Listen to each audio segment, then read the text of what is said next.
ও ভাইয়েরা,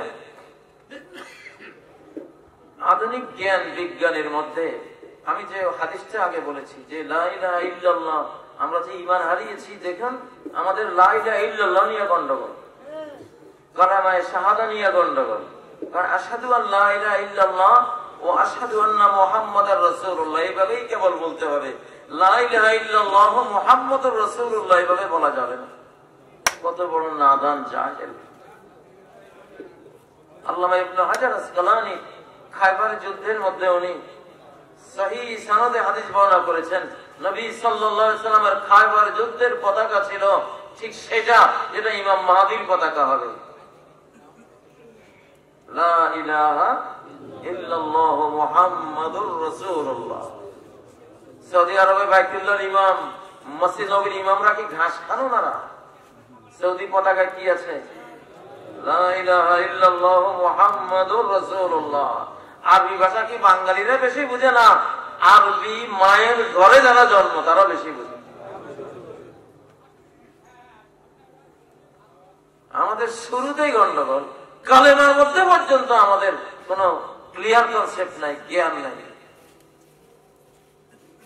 এরপরে দেখুন ইমাদাতুল আযা আনিত তরিক, ঈমানের সর্বোচ্চটা নিয়ে সমস্যা, সর্বনিম্নটা দেখেন।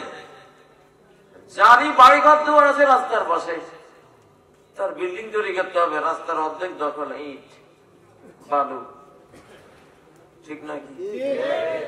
এটা ঈমান বিধ্বংসী আচরণ না? হাজার হাজার পথিক তোমার এই আচরণে তোমাকে একটা করে অভিশাপ দিয়ে যায়, তুমি টের পাও? এই তোমার ইট আর বালির কারণে মানুষ রিক্সা জ্যাম, অটো জ্যাম, গাড়ির জ্যামে পড়ছে কিনা? তুমি গাড়িটা পার্কিং করলে এমন ভাবে অর্ধেক রাস্তা তোমার গাড়ি দখল করে নিল, আর কোন রাস্তা জ্যাম। অনেক সময় হাইওয়েতে যখন চলি দেখি 15 কিলোমিটার জ্যাম। জ্যাম উৎস খুঁজতে খুঁজতে খুঁজতে সামনে গিয়ে দেখি কিছুই নেই, ট্রাকের মধ্যে ড্রাইভার সাহেব ঘুমাচ্ছে।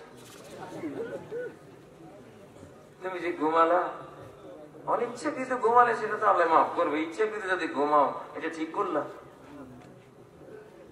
একটা কাহিনী পড়েছি, একখানে লোকজন লাইন, একজনের পিছিয়ে একজন লাইন ধরতে ধরতে ধরতে ধরতে 200-250 লোক, বিশাল লাইন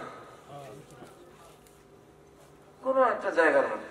এত বড় লাইন কেন জানি না, এখানে সবাই লাইন ধরেছে, গুরুত্বপূর্ণ জায়গা, আমিও দাঁড়াই গেছি। সর্বশেষ মানুষকে একজন বুদ্ধিমান এসে প্রশ্ন করতেছে, এখানে কি?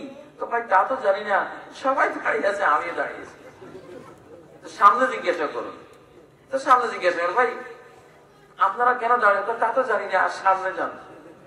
যেতে যেতে যেতে ফার্স্ট যে লোক ওয়ালের সাথে দাঁড়িয়ে, ওয়ালে মাথা ঠেকিয়ে দাঁড়িয়ে আছে, ভাই তোমার সামনে তো কিছু দেখি না।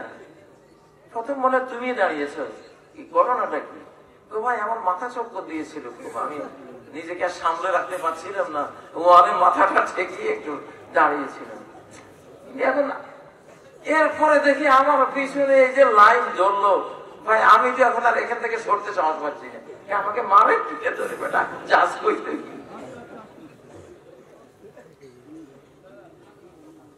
এই হলো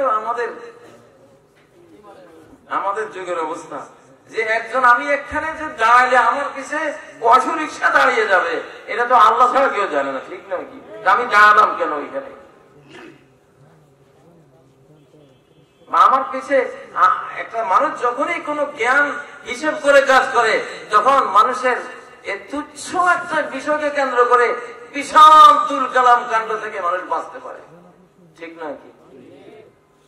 রাস্তায় যখন গাড়ি চালাই, যখন গত বছর এই রাস্তাটা নতুন ছিল, এই বছর মাঝখানে গর্ত, তখন কন্ট্রাক্টরকে লাগানো দিতে ইচ্ছে করে?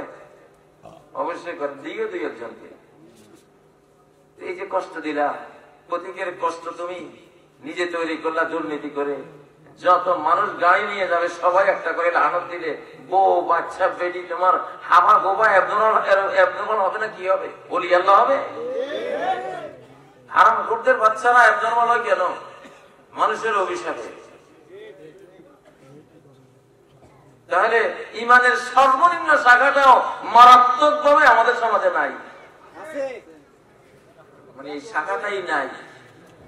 আমরা কে কষ্ট দিতে পারি কত রাস্তাঘাটে, সেই কাজে আমরা করে যাচ্ছি, ঠিক নয় কি?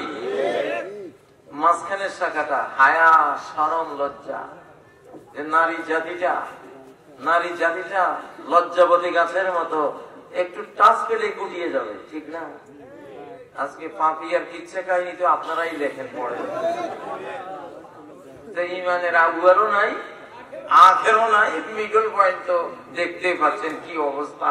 ওইটা নিয়ে তো সারা জাতি এখন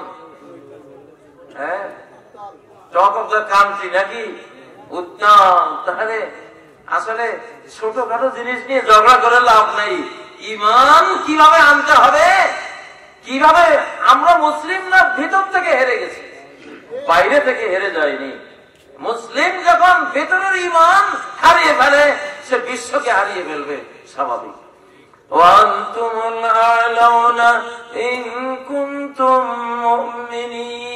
তোমরা যদি ভেতরে ইমান থাকে, সকল জাতির ঊর্ধ্বে তোমরা। তেল কখনো পানির নিচে যায় না, তেল যতই পানির নিচে ডুবিয়ে দেন আবার ভেসে ভেসে, যদি তেল হয়, যদি ভেজাল হয় তাহলে ভিন্ন কথা, ঠিক নয় কি? তেলের নেশার হলে উপরে থাকা, ইমানের নেশার কি উপরে থাকা। এখন ইমান যখন নিচে পড়ে গেছে, বুঝে যাবে এটা ইমানই না। আমাদের ইমানের সমস্যা। কিসের সমস্যা? ইমানের মূল কথা কি?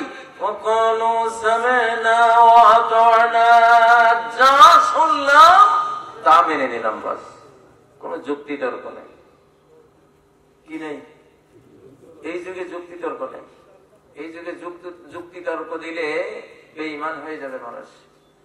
যুক্তি তর্ক দিয়ে এই যুগে ইমান রক্ষা হবে না, কারণ মানুষের ফিতরত, স্বভাব, নেচার ধ্বংস করে দিয়েছে দাজ্জাল।